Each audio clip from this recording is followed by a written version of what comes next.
always very positive, even in the moments when she was really suffering. And I met her when she was suffering in Italy after all the pressures that were being put on her by America and the press. That she never lost that wonderful sense of hope. People used to say that my uncle has ruined Ingrid's careers, and they say even that Ingrid has ruined his career.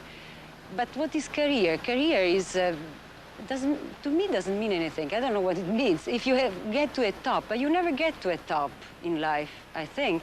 And I think that my uncle thought the same thing. And Ingrid too. They were just changing experience. Is it you transform your ideas, you make a little revolution with yourself every time that you change, and you choose something else. But career, you do less money maybe. When this is career. The career can be that it can happen that you gain less money, so you have less respect from the other people. I don't think that this is the way that my uncle and Ingrid were thinking about life. Oh, I knew him before I met you. Were you in love with him? No. In Journey to Italy, Rossellini sought to build up audience appeal by engaging another Hollywood star, George Sanders. I couldn't even visit him. For almost a year, I didn't see him. Then on the eve of our wedding, the night before I left for London, I was packing my bags when I heard the sound of pebbles on my window. And the rain was so heavy that I couldn't see anyone outside. So I ran out into the garden, just was. And there he stood. He was shivering with cold.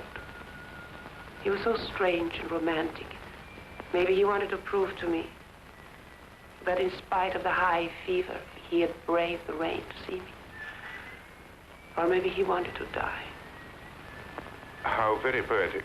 Much more poetic than his verses. I remember Ingrid being very surprised by the fact that Roberto directed the way he did direct.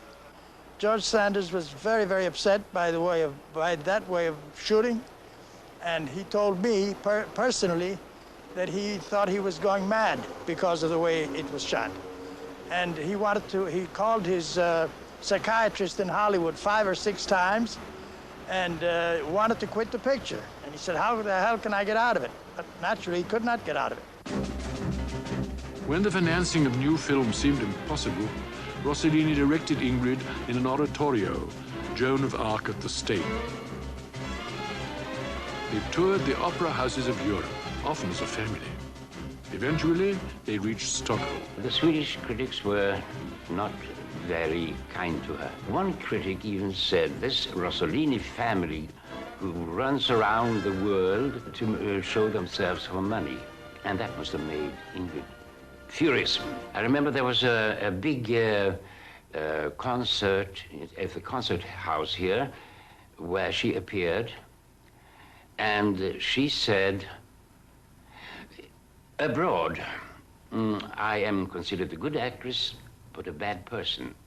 Here, I'm considered a good person, but a bad actress. I think I'm neither the one or the other. I believe that you Swedes have difficulties in ever seeing one of your compatriots becoming larger than the other.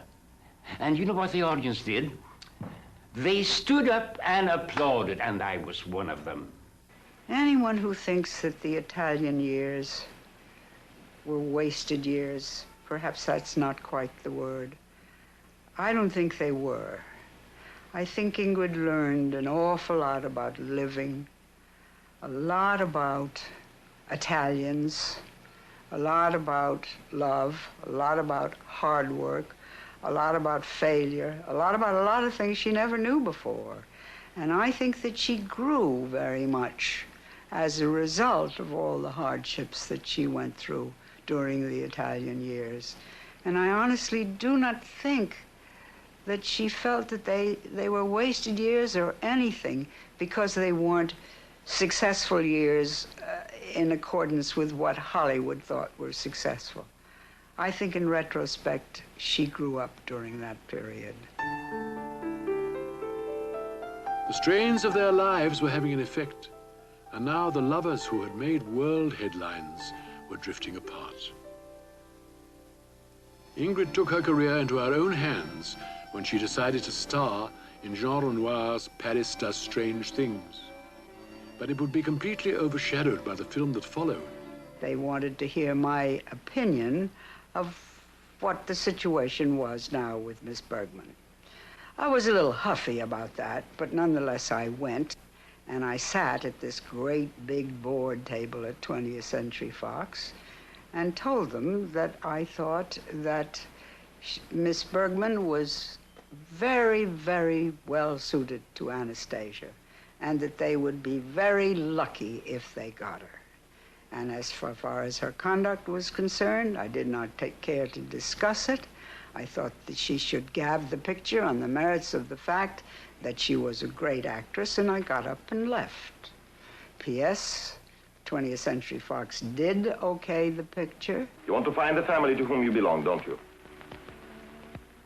Ingrid's co-star was Yul Brynner. By yourself, you're lost. But with me, you will find yourself. Please, I'm tired. You know I'm right. The album. Take the chances, the only one you have. I'm too tired to argue. You don't have to do anything. I will do it all. Now here, look. It's you on the deck of your father's yacht. The Standard. Standard? You know the name? It's written on the lifeboat. Oh, yes. Now, here you are with your family. Your father the Tsar, your mother, your sisters, your little brother. My family. And here, look.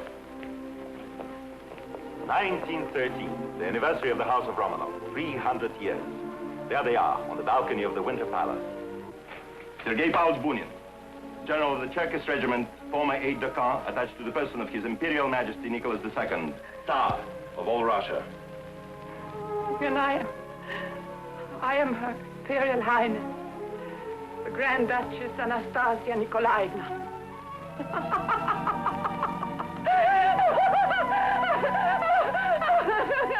For her role as Anastasia, the woman restored to her rightful place, Ingrid would win her second Academy Award.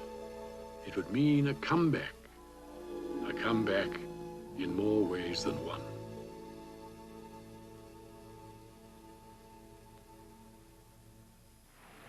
Now, I know that she's a controversial figure, so it's entirely up to you. If you want her on our show, I wish you'd drop me a note and let me know to that effect. And if you don't, if you think it shouldn't be done, you also let me know that too, because I say that it is your decision, and I'd like to get your verdict on it.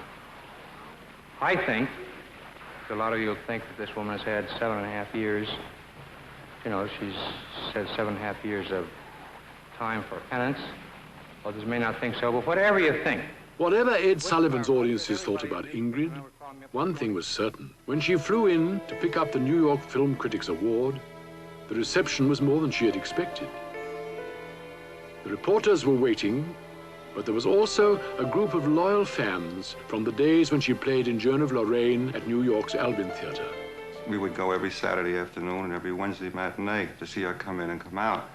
And as the weeks progressed, she got to know us and recognize us. And she'd stop and talk to us, giggle with us, show us pictures of a Peer, postcards she might have gotten, a drawing, something like that.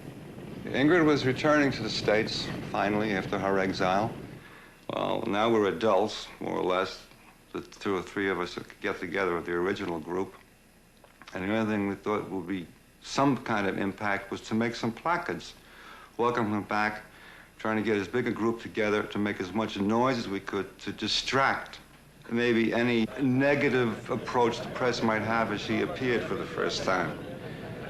Our plane arrived back. 20 minutes later, Ingrid appeared at the door, and we started our screaming and jumping and carrying on until we were recognized. When the press saw this demonstration and the sincerity that was there, they definitely changed their approach, their reception of her.